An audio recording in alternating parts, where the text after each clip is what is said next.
Well, just here at the press centre at the end of stage 5, you can see all the journalists behind me busily working away. But for us guys, it's not always work. It was pretty good to catch up with a few of the guys just for a bit of a chin wag before the start of the stage 5. Saw Julian Dean, the Kiwi, got pretty close in stage 4, running second. Also an old teammate of mine, Charlie Wigelius, and Jens Voigt. It's always good to talk to him. Jens Voigt, now you've lost an integral part of the team with Frank Schleck crashing out the other day, breaking his collarbone. Have you spoken to him recently, and how's his condition? Yep, we did after operation. He had operation already the night after the crash. His dad was here at the tour, so he took him home in the car with him. Had operation late at night. They put a big metal plate in there with 8 screws because the collarbone was broken in 3 pieces. I guess he's a little bit in a pain now, but he's okay. Also spoke to Simon Gerrans. Simon wasn't looking too good at all after his crash on stage 2. The face is pretty banged up, so he's going to take him a few more days to recover and get himself back in a good condition for that one, I think. Okay, Simon Gerrans sporting some nasty injuries there, some stitches below the eye, black eye. This is from the crash on the cobblestones the other day.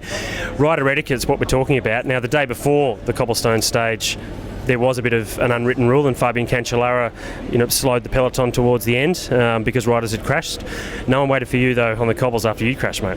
No, you're right, they didn't. But yeah, I guess they don't really see me as a GC threat either, so I can understand why they didn't really wait. But yeah, there are a few unwritten rules that go on in the bunch where it sort of goes unsaying.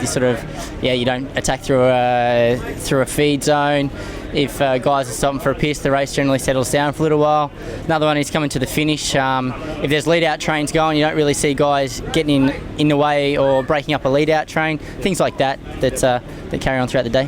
What about when a breakaway first gets established and the teammates of riders that are in the breakaway are trying to slow the peloton down? There's a time when they're allowed to try and get in the way, but then once a team comes up to the front, then there's sort of an unwritten rule as you have to get out of the way after a certain while. I think you don't.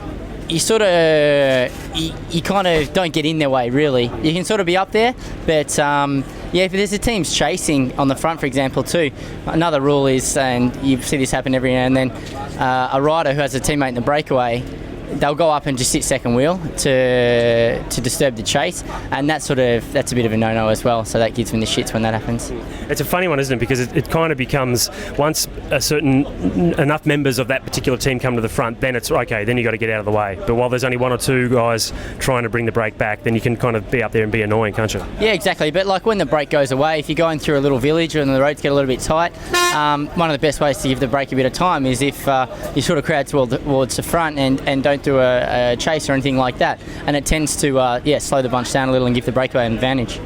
Mate, look, okay, sporting some nasty injuries, like half the peloton are at the moment. It's going to take a few days for you to really get your body right, but good luck for the rest of the tour, and hopefully you pick up another stage win somewhere later in the tour. Yeah, we'll see how we go. Thanks, mate. I had a chat with Robbie McEwen as well before the start. You went through all of the injuries that he sustained the last couple of days.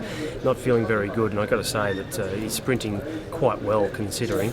His adductor muscles are really, really sore. He actually pointed out where they're all bruised underneath his nicks, and his hip is really swollen as well. And of course his elbow is very, very sore. He lost a lot of blood and got a few stitches in that as well. Now, I spoke to Cadel Evans before the start of the stage. Cadel, as you get to the mountains, have you thought about, we don't want to get too far ahead, I know, but have you thought about the fact that you are the highest on GC, and if everything goes to plan and is normal, you should just inherit the yellow jersey? We'll see. Long way to go yet. Cadel, are the mental stage? And at the end of the stage, our new man on the scene here, Ben Miller, was waiting at the bus for Cadel and attempted to do his first ever interview with him one-on-one. He was just waiting for our interviewer. John Tavaro was our second man to go and interview him. John's a little bit, not quite up for the 3 kilometre jog to get to the bus. Ben was, so he got there first. How'd you go? Same old, hot, fast. Yeah. But okay, stay out of trouble. That's all we need. Speaking of world champions, not Cadel Evans this time, but in 2002, Oscar Ferrer was a teammate of mine at Mapei. And when the team finished, I was lucky enough to grab a world champions jersey, but I haven't been able to see Oscar for the last 8 years. I thought this year I'd bring the jersey over and get the great man to sign it for me. So, it was a nice thing to do.